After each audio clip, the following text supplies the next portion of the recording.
Yo, what is good, Knicks Nation? It's your boy Richie at Knicks Media. I got a special guest, Alex from Knicks Central, on the show today to talk about the Knicks playoff victory last night to advance to round number 2. We are versus the Miami Heat. It's going to be a lot of fun on today's show. Alex, welcome on the show, my friend.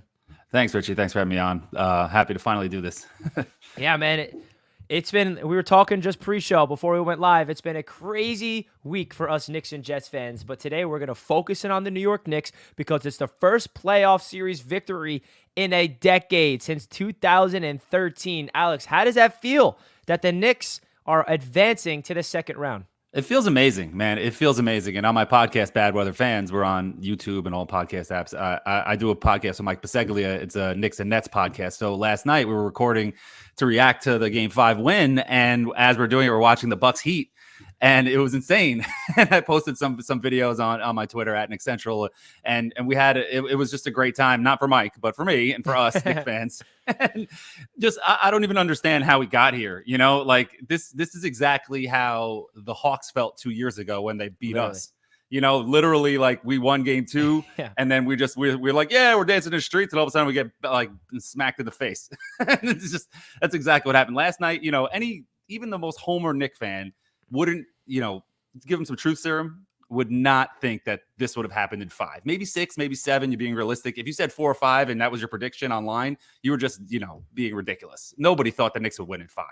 Absolutely Insanity. Nobody. This whole season has been about exceeding expectations. Nobody thought they'd win 47 games. Nobody thought that they'd make the playoffs at that spot. No one thought in their right minds that the Knicks would win this series, let alone in game number 5, right? All the experts had the Cavaliers winning, and all the people that did have the Knicks winning, it was in 6 or in 7. So what do you think the New York Knicks did in this series that really just changed the dynamic and just kind of overpowered the Cleveland Cavaliers? And we're going to get into the Miami Heat too, because this stream is going to be focused on that preview, but we have to start with a quick recap of what we just witnessed in round number 1 with that Cleveland Cavaliers. I feel like what was the difference? Because, the big narrative heading in, Alex, was Donovan Mitchell, the whole trade scenario, and it fell through, and the New York Knicks versus Donovan Mitchell. What's going to happen? Well, the Knicks didn't just dominate the Cleveland Cavaliers. Donovan Mitchell had a good game 1. Since then, he kind of was, up and down. I feel like the Knicks defense really did their thing. So what's your overall thoughts of how the Knicks approached this Cleveland Cavaliers team and beating them in 5 games?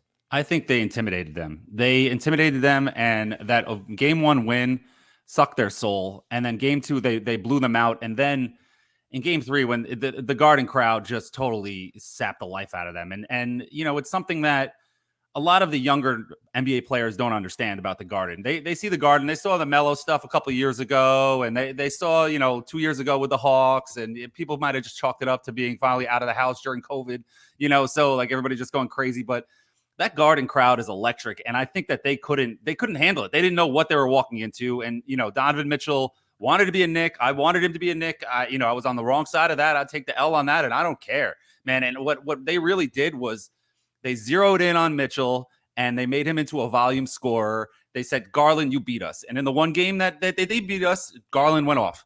And Mitchell Robinson absolutely dominated Jared Allen. And Jared Allen always dominated Mitchell Robinson. He was ready for him. 18 rebounds, 11 offensive rebounds. Like, what? He just grew up right before our eyes. And that's another guy also that wasn't on the Knicks. He was injured 2 years ago in the Hawks series. And that was a big part because Capella crushed us on the boards. Exactly the same thing. Mobley is too weak. He can't handle Randall or Mitch or Obi or anybody down low. And Josh Hart, this team has taken off since Josh Hart has been there, and he crushes the offensive boards. That's a very underrated part of his game. And they were 30-27 before they traded for Josh Hart. And now look where they are. They're at least 21-8 or something like that, including the playoffs since they got Josh Hart, which is insane. So that's a clear trajectory right there. And that's what they did. They just zeroed in. They played defense. They got on top of them. And I'm really happy that the Heat won also, because now we have the home court advantage and the series ended quick. So there's no like big layoff like sort of the 2015 Mets when you win the NLCS, you sweep them, and then you're waiting like over a week for the Royals to win. And you're just like, oh, yeah, we're ready. And then all of a sudden, first pitch, and there's an inside the park home run. Cespedes falls asleep. And now we're here.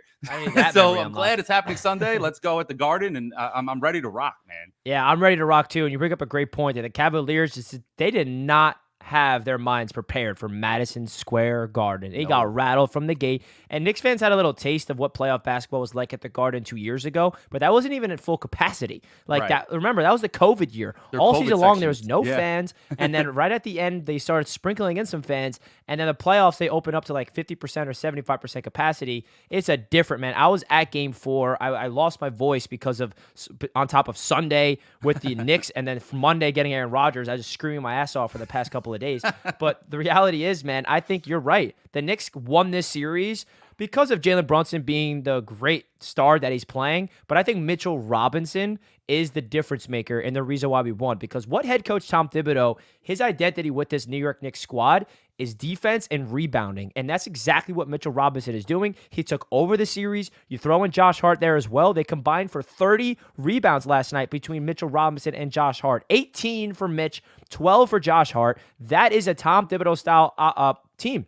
We're not going to be a team that's relying on three-point shooting and relying on offense, even though throughout the regular season, our offense was through the roof. But when it comes playoff time, they're turning the clock back, Alex. It's like the old school Knicks, and it's like we're in this modern era of basketball where it's all offense, but the Knicks don't care. They're still going to punch you in the face. They're going to play physical. They're going to just outwork you. And this series, from game 1 to game 2, you can feel it. Okay, this is going to be a really physical battle. Oh, the Cavaliers want to punch us back. Game 2, they punched back. Well, the Knicks, they went through it and had a 3-game winning streak. And I think a lot of it also had to do with the assurgence of R.J. Barrett, because Julius Randle was struggling this series offensively, and they needed somebody to step up, and that was R.J. Barrett. So what was your overall thoughts of RJ? Because the first 2 games, the entire world was against him. You had Stephen A. Smith saying that he should be on the bench and not play for the rest of the series. Obviously, Knicks fans are rooting for him, and some people were turning on him. What was your assessment from RJ Barrett's bounce back in game 3, 4, and 5?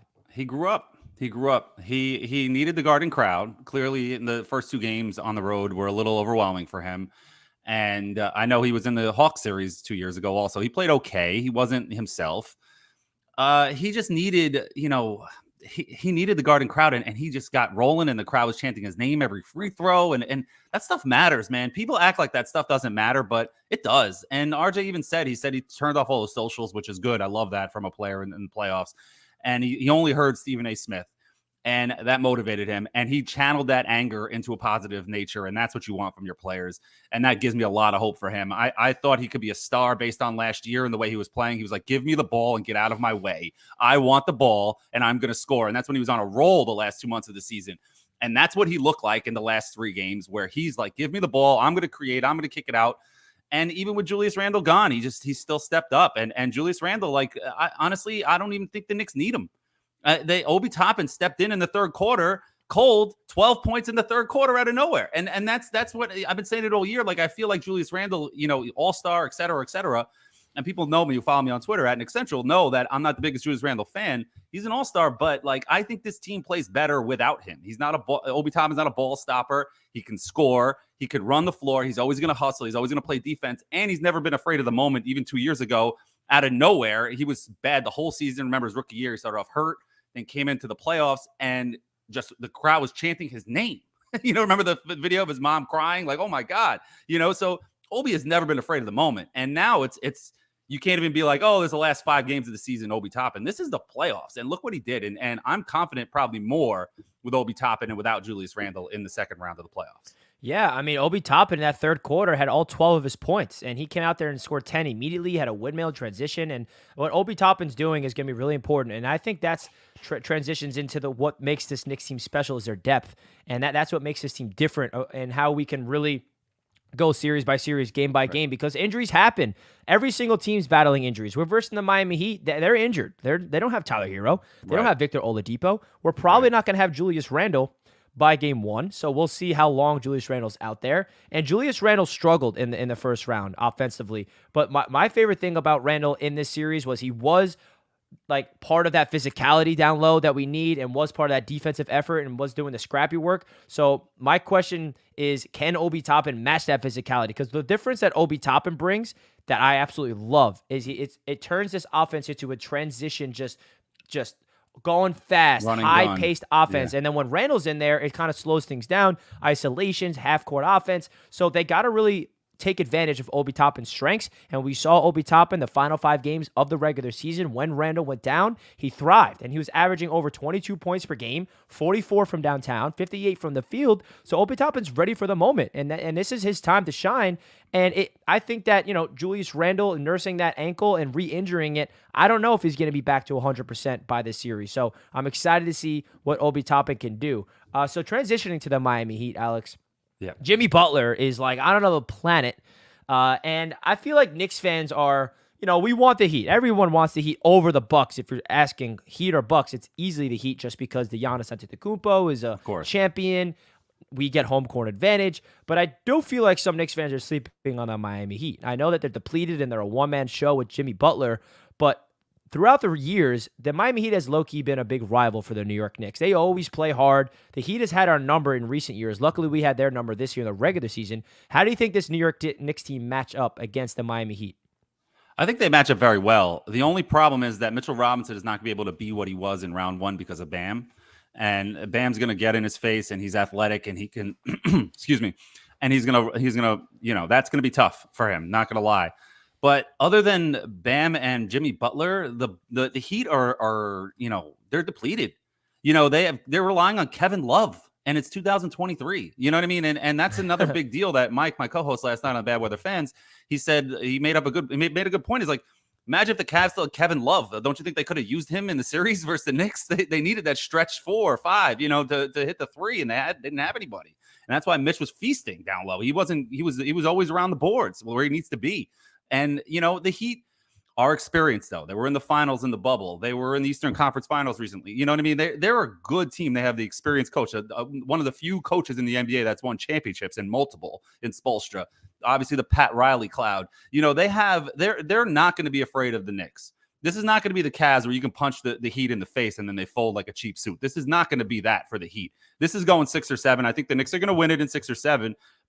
And I picked the Cavs in round 1, but now I'm believing, man. And this is crazy. And it's even more without Julius Randle, which is crazy to say, but I really do think the Knicks match up really well with the Heat. The scary thing is always going to be Jimmy Butler, though. It's going to be Jimmy Butler. But then, on the other hand, who's guarding Jalen Brunson?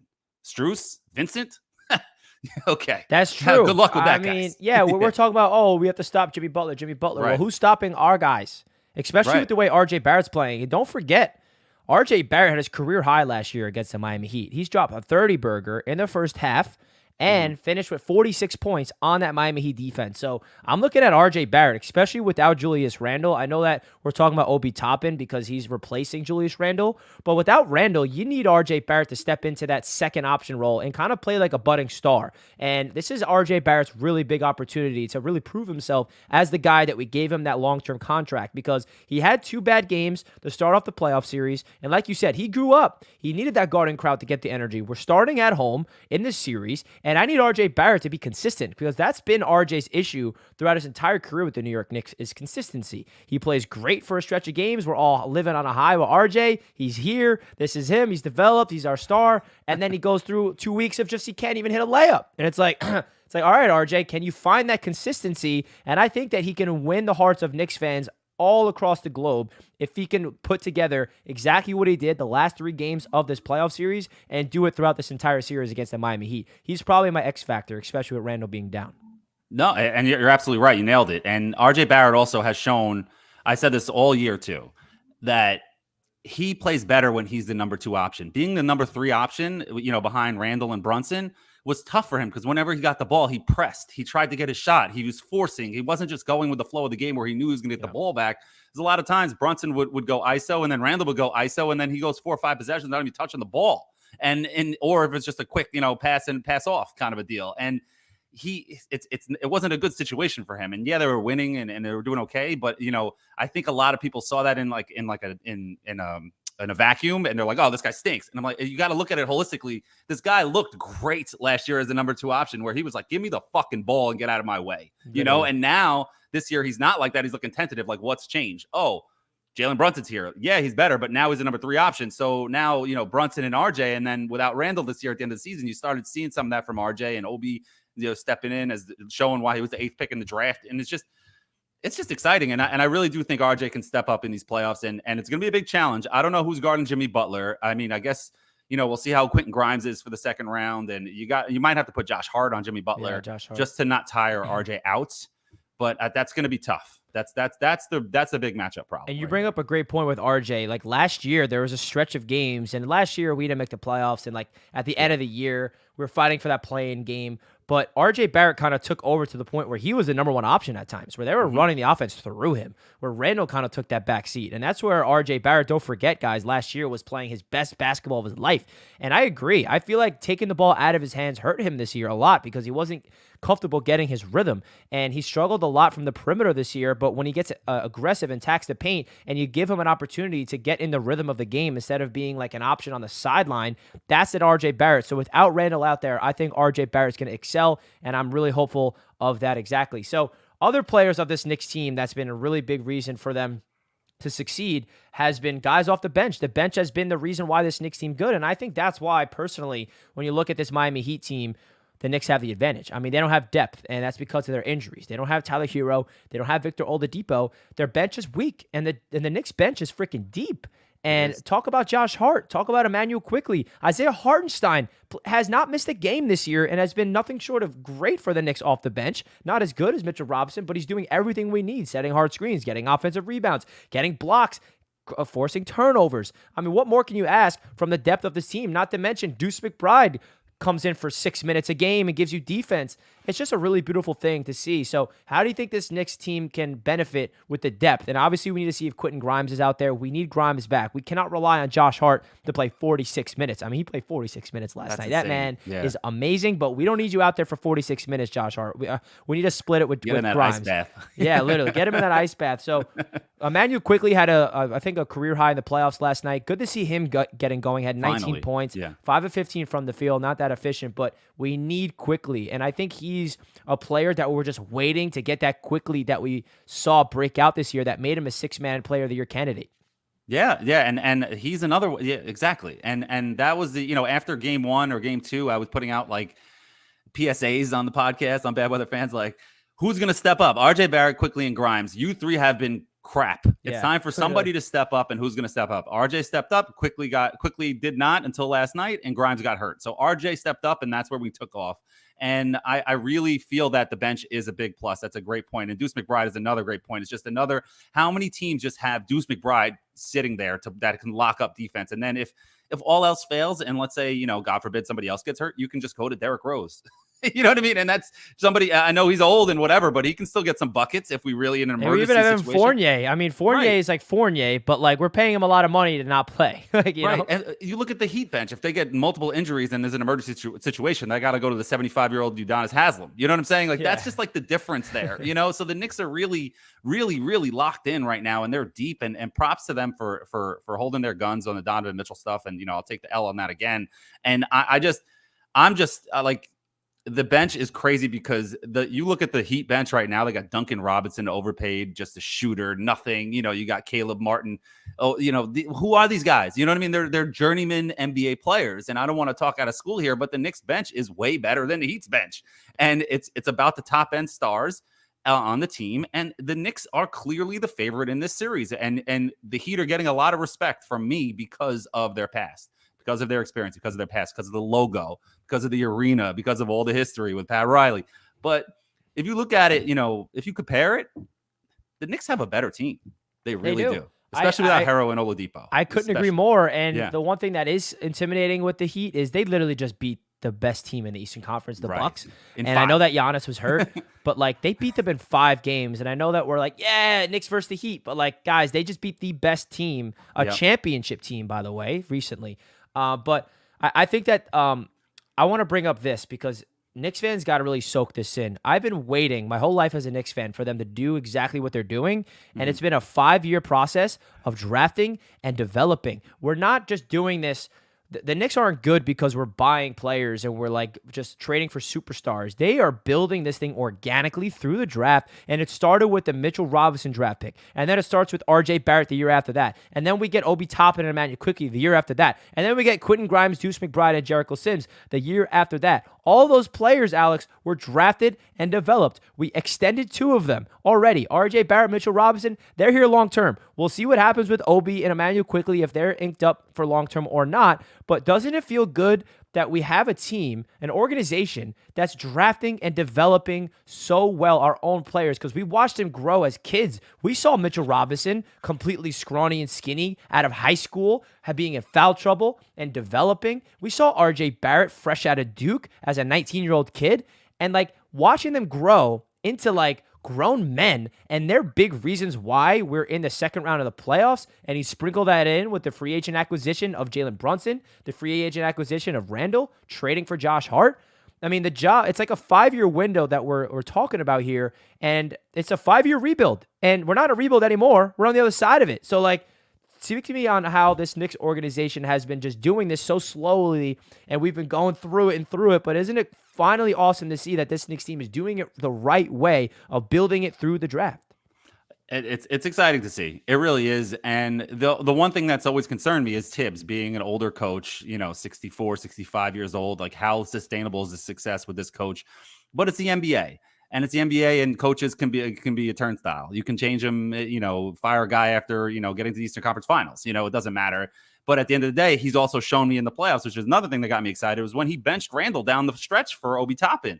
And what was that, game 3, I think? Or, game 4? I don't remember which one it was. It was 3? Yeah, it was 4. And 4. Okay. And that was like, oh, okay. Yeah. Tibbs is adjusting, because that's something he never did. He was always Stubborn. Like sticking to his rotation. This is my rotation, and I know what I'm talking about. I'm Tibbs, and I will run these players into the ground. And doing that just gave me a lot of hope. I'm like, oh, okay, we might be on our way here. A couple of years ago in the Hawks series, he didn't bench Elfrid Payton all season, stuck to his rotation until the playoffs, when he pulls him out of the rotation altogether, where fans were just looking for him to be the backup point guard, not to be rip your starting point guard out of the rotation. And then that's when it all fell apart. You know what I mean? And a lot of other things happened. Obviously, it wasn't just Elfrid Payton, but you know what I mean? It's just that camaraderie was gone. And right now, Randall's injury during the season definitely helped this squad, because they saw that they can play without him, and they saw the style of play they can play without him. They had some practice, real life practice in games without him.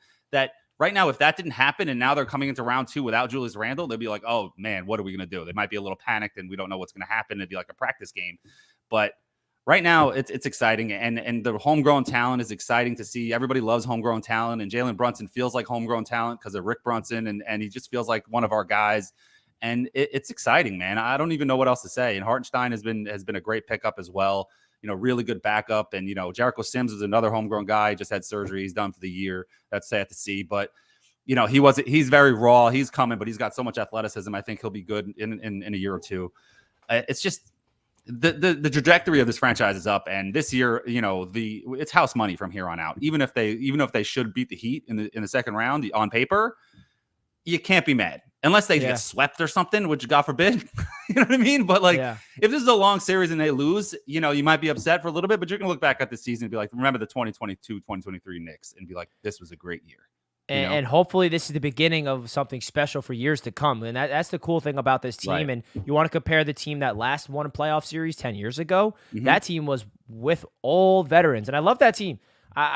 We all love that team with Melo and the boys, but Novak, they did not have any sustainability for a long term. And the Knicks not only have youth all over their team, but they still have a plethora of draft picks at their ammunition if they want to use for a trade, or they want to continue to build through the draft. If this is a Knicks season of just pure luck, and the Dallas Mavericks, we're going to get their pick somehow. If it's going to get 11, it's gonna drop. It's going to be 11 or 12 or something, because that would only happen if this season is that good, man. Because everything went in the Knicks' favor this year, and it's all falling into place. And Alex, I'm really trying not to get ahead of myself here, because I want to stay in the moment and focus on the Miami Heat. But just soak this in. If the Knicks win this series, what are we striving for? Oh, the Eastern Conference Finals. That's what this is for. That's what's at stake here. We're talking about beating the Heat in 6 and 7. Well, guess where that brings the Knicks?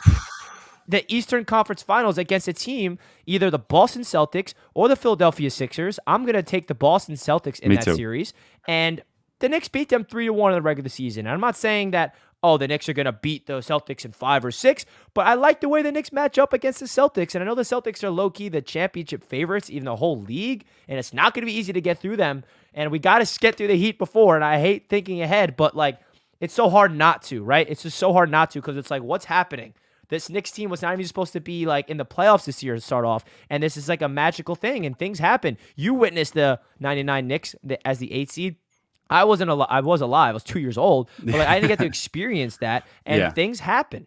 Yeah, and that year it was kind of like what the Heat are now, which is kind of poetic, where it's like that year was a lockout. So the Knicks started off slow in the lockout shortened year, and then they get into the playoffs as the 8th seed. They win a couple games down the stretch to back in, and they're like, "Oh, we're playing the Heat, okay." We had Chris Childs on Bad Weather Fans, one of our episodes, and he's like, "Listen, once we got in and we saw who we were matched up with, we were like, oh boy, we got him." They were not scared of the Heat, and the Heat didn't want to see him. The Heat were like, "Oh, come on, we get the 1 seed. We're playing the fucking Knicks." You know what I mean? And you could see that, and it's just it's exciting because like you said, the mellow year, the 54 wins. We were talking about this on Bad Weather Fans too. It wasn't sustainable. You knew that you were going to face LeBron. You also knew that the team wasn't built to last. You had guys like Chris Copeland and Steve Novak having career years, J.R. Smith, guys that are just not Jason Kidd, who went 0 for the playoffs. You know what I mean? So it's just, there's guys like that are just, you just knew it wasn't going to last. It was exciting. It was fun. It was, Rasheed Wallace, the discount double check from Novak, all that stuff was fun. But, you ultimately knew that it was doomed from the start because of what happened with, re-upping Billups before the lockout, and then using the amnesty for Tyson Chandler instead of saving it for Amari to try to get Chris Paul, who had this toast at Melo's wedding that he's going to come to the Knicks, and that just put a cap on that whole era. And it was just like, ugh. But right now with all of these guys, and then you still have guys like Randall you can maybe trade or their draft picks and then add to this core, and then maybe trade one or two of the younger guys and get an even better player. Who knows who that is? And even so, you can just keep, punting and keep building, and you just don't know. And that's the thing, year to year, young teams, you see their record the year before, you're like, oh, they're not going to do anything. Like, look at the Kings. Oh, they're not going to do anything. And then De'Aaron Fox takes a major step. They make a good trade with Halliburton for Sabonis. They both fit better on their own respective squads now. And the Kings want to look at them. I know they're down in the series now, but you know what? They're here to stay, and they're going to be here for a while. And that's just what we're trying to strive for. Who would think that you want to strive to be the Kings? But we're right here. The Kings and the Knicks. It really is fun to watch these two teams excel, and not to mention that the young core that we have on this squad, there's a lot of continuity for the long term inked up. It's not like we have to worry about, oh no, we have to pay this guy. Right. We got Jalen Brunson on a 4-year deal, which, by the way, is a descending contract. We got Mitchell Robinson inked up for 4 years, which, by the way, is another descending contract. We got RJ Barrett inked up. We don't got to worry about that anymore.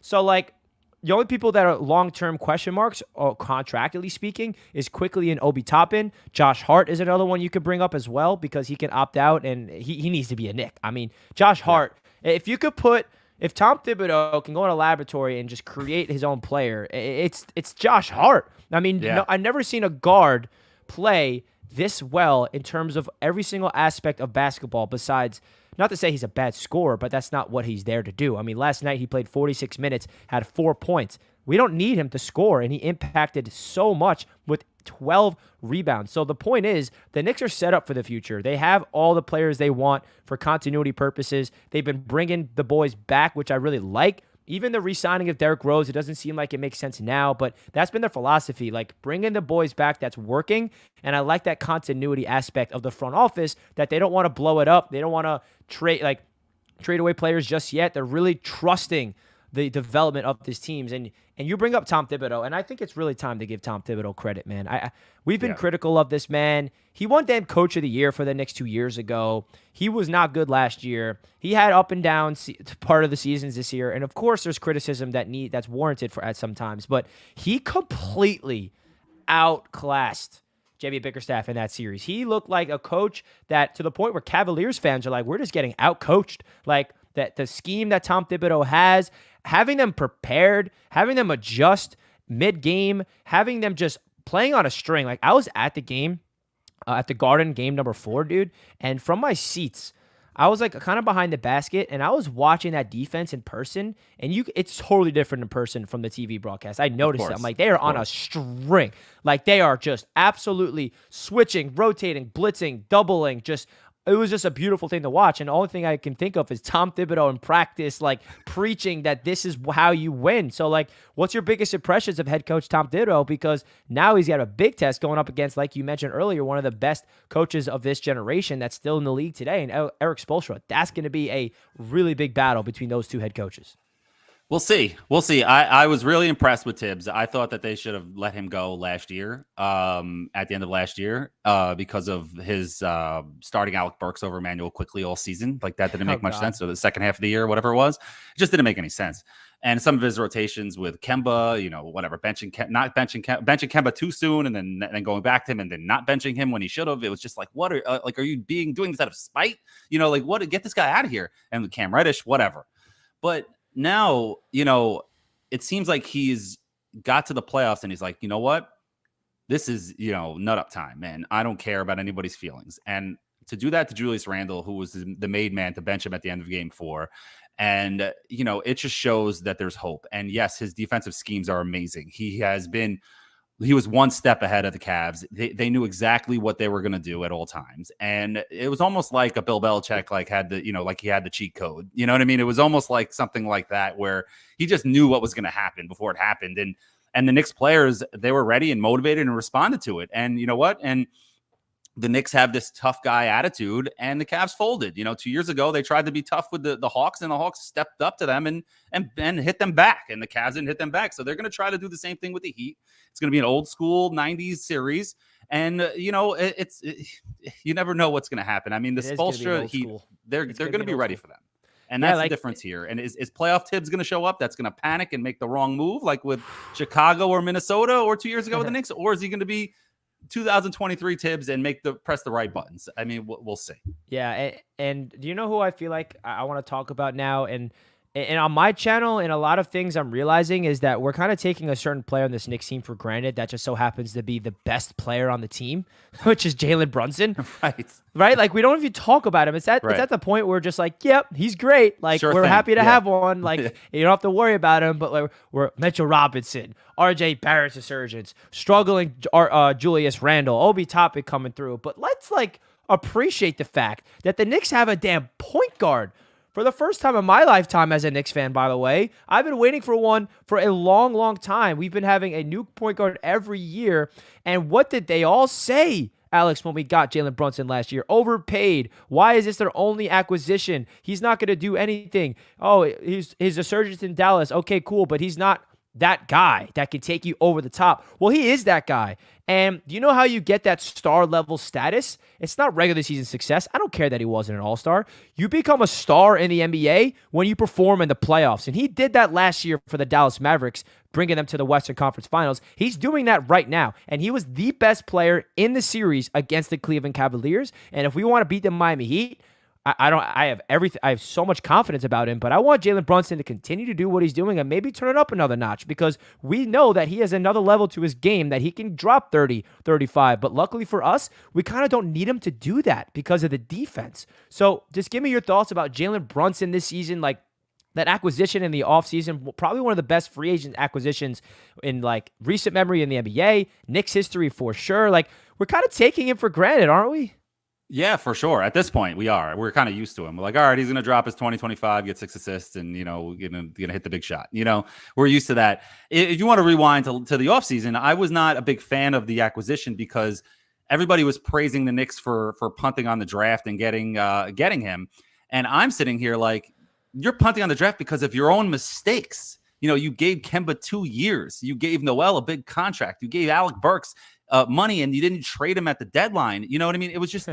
You don't get credit from me because you fixed your mistakes to sign a guy, and then you tamper blatantly by going to a playoff game, sitting front row, and you lose a second round pick because of that. Sure. Would I trade Jalen Duren, let's say, the first round pick last year, or a second round pick in the future for Jalen Brunson plus Noel and Burks and all these guys? Of course. But the point is, you didn't have to.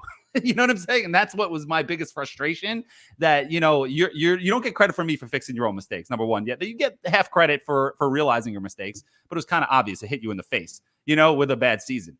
But Jalen Brunson has grown. Like I was saying earlier, with the younger players that get better year to year. If you look at his stats, it's obvious now looking at it. His stats have been ascending every year since his rookie year, just slowly going up, slowly going up, slowly going up. And this guy was a winner in college, won, you know, national championships, and he was the guy there, you know? So it's, if you look at it holistically, you're like, how did we not see this coming? But at the same time, I don't even think the Knicks knew he would be this good. I thought they think that they were getting like 17, 18 points a game, 16, you know, and 6, and be like happy. Like they didn't see this, like the best player on the team. And he should have been the all-star over Randall, like by a mile. I don't know how that happened. It was position bias there, but it's just, it's insane because he is the star and he's borderline superstar at this point. He keeps winning rounds, and we might be in Eastern Conference Finals. See, and you said the word superstar. I don't want to, but like I tweeted it, and keep winning. How do you become a superstar? By performing in the playoffs, and like he's just not like getting his 20 plus. The way he's scoring is star level stuff. Just dribbling, like getting double teamed, not phase. Oh, I'm going to step through here, a little flick shot. The footwork. Right. I mean, the man is a center in a point guard body with the footwork. His low post game is a thing of beauty, and he's just so calm and cool and collected. It's kind of like a franchise quarterback, and you can always compare a quarterback to a point guard with football and basketball, just being the floor general. But Jalen Brunson, I've never been so confident with the ball in his hands. Like, yeah, he may not hit every single shot that he takes from downtown or from the perimeter, but there's getting to a point where every time this man pulls up from mid-range, it's going to go in. Like, it's just little... He gets to his spots. Yeah. He's so calm. He's so like poised. He goes at his own pace. Like his game is just such a beautiful thing to watch. And I just need to say again to Knicks fans, really appreciate this. We have not had a point guard like this for a long, long time. And without Jalen Brunson, we would not be in the situation that we're in right now in round number 2. So Jalen Brunson, keep freaking going. We love what you're doing. Actually, guys, if you're tuning in right now and you're enjoying the show and you're enjoying Alex tuning in from Knicks Central over on Twitter, do me a favor and hit that thumbs up button. We got over 100 plus people watching right now, and the New York Knicks are going around 2. Like, let's get Knicks fans hyped up right now. They've been parading in the streets for round 1 victories. What are they going to do in round number 2? We'll find out. And people are clowning Knicks fans. Oh, why are they celebrating over 1 playoff win? Well, that's because we've sucked forever. This is our second playoff series win in 20 years. You don't know what it's like. We don't know what winning's like, so we don't know how to act. And that's true. That's the fun thing about this. Like, we don't know what we're doing. Like, what's going on? It's like, this isn't normal. We're used to being clowned, not praised. And I'm soaking it in, Alex. Yeah, and a lot of the dancing in the streets after games has become like, I want to be on TV, I want to be a viral video kind of a thing, you know, but at the same time, I don't care anymore. At first, the first game when they won, fans are happy, man. Come on. But like, you know, like after the first game, when they won 2 years ago with the Hawks, I was at that game and coming out, and there was construction. So it was like a big bottleneck of people just getting stuck coming out, but everybody's cheering because we're all hyped up that they won. So a lot of people were just trying to get out of there, and it just happened organically. And it also happened from Triple M had that video of when they got the 500 that year in the COVID year, and that went viral, and that started it. And then, you know, then after the Hawks game, and then now it became like, oh, let's run outside after a win and try to find a camera and jump up and down. And during the regular season, and I didn't like that. After that Celtics game and the opener last year, I was like, come on, it's a regular season game. Like, let's relax. But right now, you're winning and we're legit and we're winning. Go dance all day, dance all night.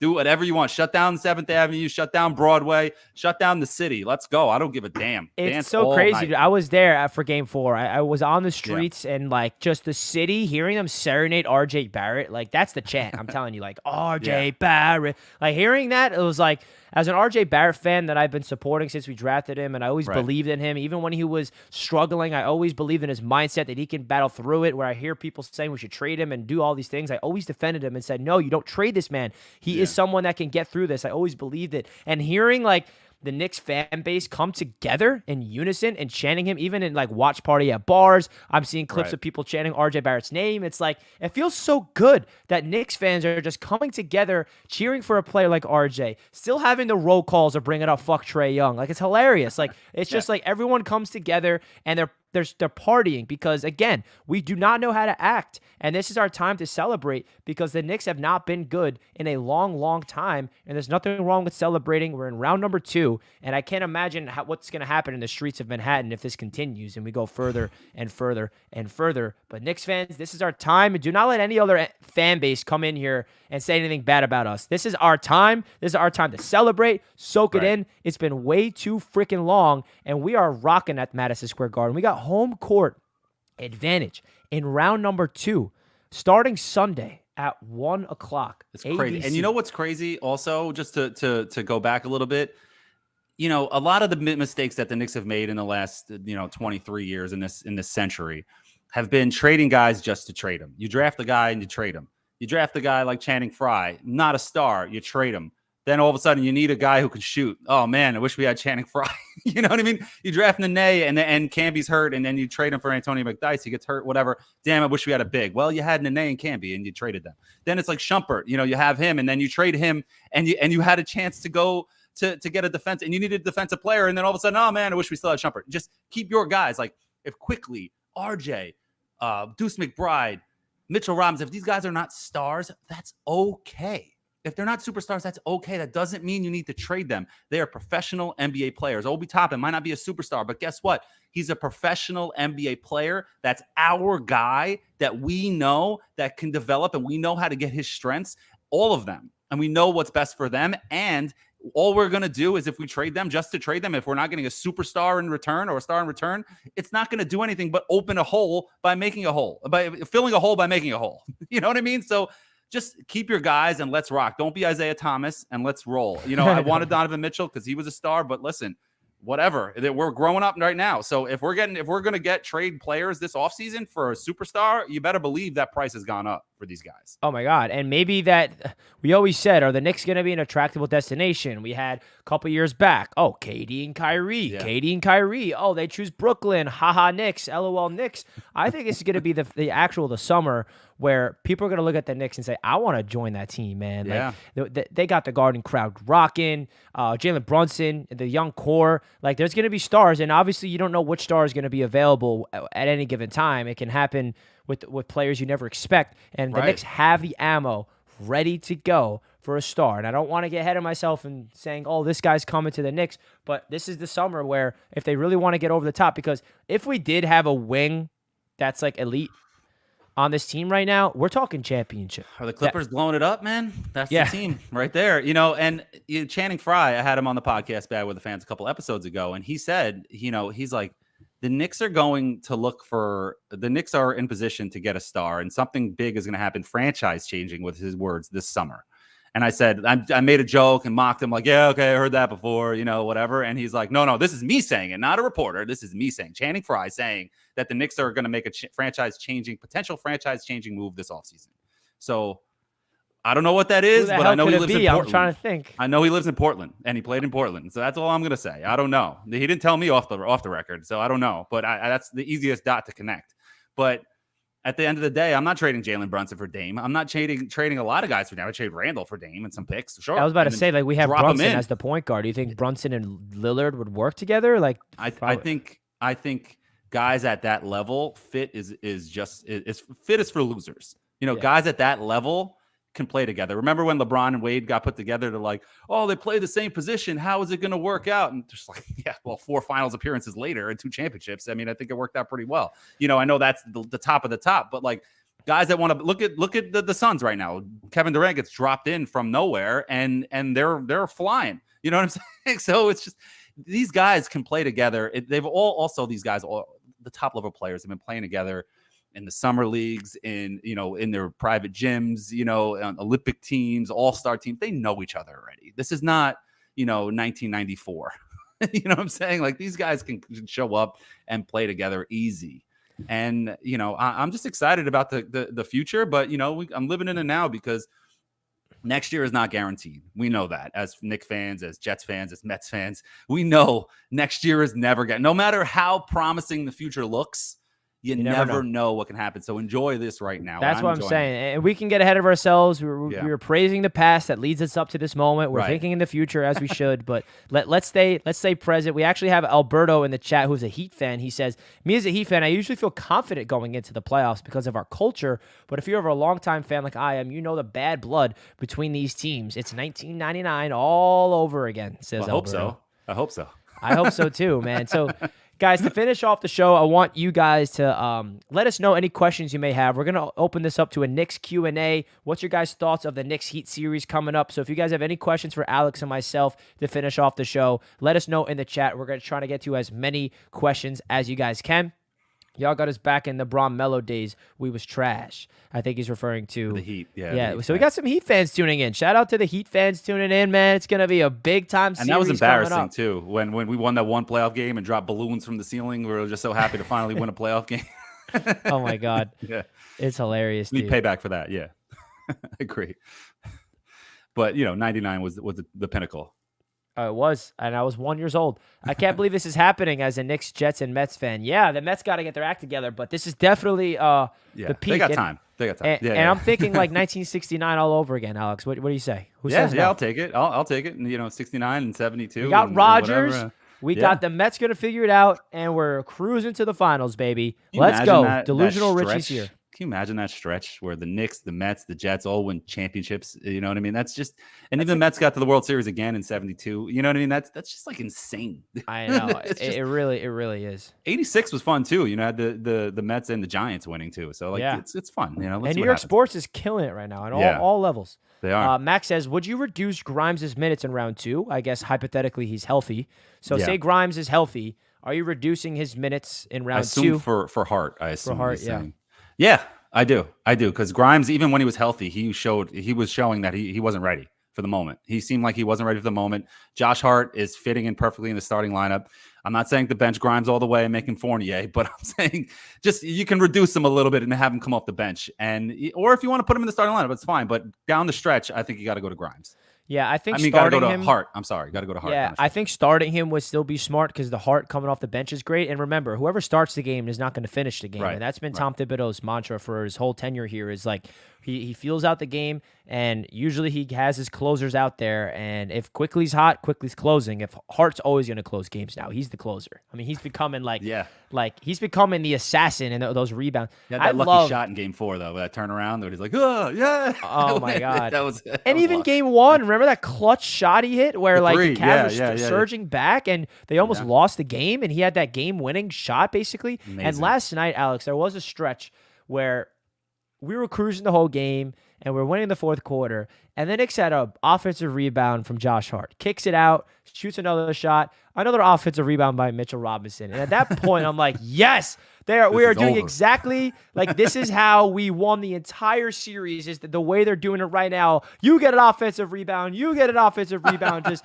it was so cool to see them just close out that game the way that we've been dominating all series. Mm-hmm. No, hey, listen, they're crashing the boards, and that's the thing that they were able to do. They abused Jared Allen, and I tweeted out before the series. I said the biggest matchup of the series is Allen versus Robinson, and Robinson dominated. And Mitch completely dominated. That's a beautiful sight to see. Hayton Nate says, question, would you use Miles McBride on the bench to defend Jimmy Butler? I don't know if Deuce could take the size is the one thing that comes to my mind. I love Deuce, and I want him to get more minutes, to be honest, because his defense, he hit his only shot that he took in Game 4 when he came in off the bench. I love Deuce McBride, but I don't know if that's the guy you want on Jimmy. It's going to be probably Josh Hart. If Grimes is healthy, RJ Barrett, those are the three guys I look at to try to contain Jimmy. I agree. And it's going to be a team effort, too. It's going to be a team. It's not going to be an individual. You got to throw the team at that guy. Yeah, you got to kind of, to make a Jets reference, you got to kind of have Mitchell Robinson be on an island with Bam and try to trust him to hold down Bam Adebayo down low. And then you just throw the kitchen sink at Jimmy Butler, and you let Vincent beat you. You let Kevin Love beat you. Let these guys beat you, because then that's the way that you're going to win, because they don't have Harrow to hit the open three who can get hot and drop 30 or 40. You don't have Oladipo who can consistently get you points. They're dry. They're bone dry right now. Duncan Robinson, let him beat me. If he's going to beat me, then you know what? It was their night, Just throw it all at Jimmy Butler and let's go. Can it hurt Grimes and RJ hold Butler until Hart comes in? I mean, yeah, and I think the philosophy for the series one against the Cavs was kind of similar to this series, where we just need to shut down Donovan Mitchell, or maybe not shut him down, but contain him enough, and then let Garland and everybody else beat us, and that's exactly what they did.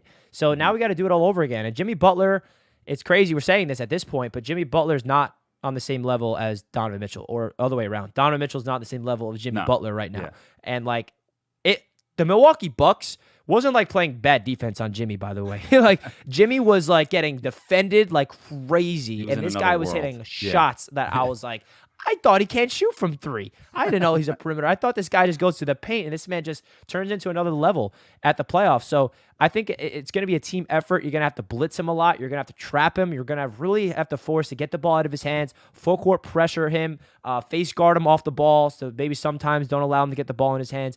And because I really don't see the Knicks losing a game unless Jimmy Butler, like, the only way the Heat win is what I'm trying to say is if Jimmy Butler gets you 30, 35, 40. Like, I don't see how the Heat could beat the Knicks without Butler doing that. Yeah, and the injuries have caught up with them, man. And I don't want to, I'm kind of talking myself into the Knicks having no problem with this series, which is crazy to say. I don't want to say it. I don't want to touch the money. You know what I mean? But like I said, it's Bam and Mitch. Let's see Mitch and Hartenstein shut down Bam, and let's maybe even throw Obi Toppin at Jimmy Butler. Let's see what happens there if things get hectic, because he's got the size and the speed to keep up with them. You never know. Do anything at that point. Yeah, man. And Jimmy Butler didn't really do that much against us in the regular season, if I don't remember. Mm-hmm. If I remember correctly, Jimmy Butler, and obviously Butler in regular season and playoffs they're like two different people. Different people. Yeah. I don't know how that works, but we need somebody to kind of step up to another level in round two, whether that's Brunson, whether that's RJ. I don't know how much better Mitchell Robinson can get. Maybe just replicate what you did, big fella, because that would be great. Yeah. Kim Jennings says RJ's going to have to go super sane defending Butler. He could do it. I think this is the funny thing about the Cavs-Knicks series for me was going into it, we thought it's going to be a defensive gauntlet, which it was, because the Cavs was the best regular season defense, and we didn't affect us. But the Heat defensively, they know how to get to us. They run a lot of zone. They're going to force the Knicks to shoot the ball because we did not shoot the ball as a team well from three, and we didn't need to. So I think the Heat are going to play a lot of zone a lot. So how do you think the Knicks offense is going to be able to handle the Miami Heat defense? Because it's a different animal. It's more scheme than personnel from their perspective. That's going to be tough, man. That's the way that the Heat can neutralize the Knicks is on the defensive side, because offensively they can't keep up with the Knicks right now. And defensively is going to be tough. And, they're going to throw everything. You never know what Spoelstra is going to throw at them. You know what I mean? You really, really don't know. And with Harrow, when is he coming back? Is he coming back like the finals, or he's done? Okay, yeah, so he's not coming back this round at all. Well, that's good. So, you know what it is? Somebody else has to step up. Brunson's going to get his, like we said before. We're just like, yeah, well, Brunson's going to get his points. That's great.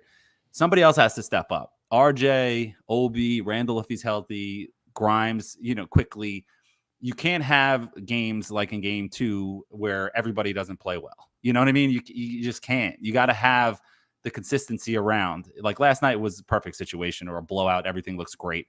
But just in general, you can't quickly have 4 games bad and 1 game great. You got to have him consistently. Give us our consistent points, 10, 12 points.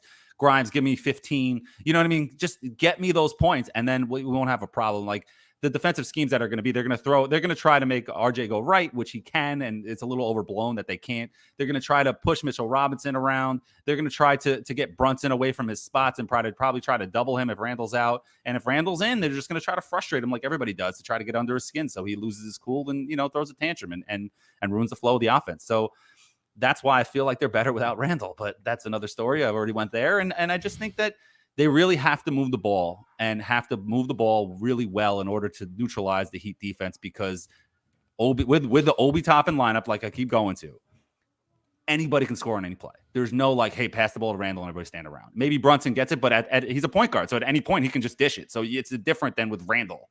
You know what I mean? So man, I'm talking myself into circles. I'm excited, man. I really am. As you should be. It's just insane. This is the time to talk in circles, baby, because the Knicks are in the freaking playoffs, and they're not only in the playoffs, but they're performing well in the playoffs. So, guys, if you Right. enjoyed the show, do me a gigantic favor. Let's get over 50 likes. Smash that like button for your boy. We greatly appreciate all the Knicks fans. We got some Heat fans, maybe some other NBA fans tuning in today. So it's a great time, man. The NBA playoffs has been nothing short of fantastic so far this season, even surrounding the Knicks. It's a good time to be alive, baby. So, Alex, we're going to wrap up the show here. I thank you very much for joining in. It's been a lot of fun talking Knicks with you, my man.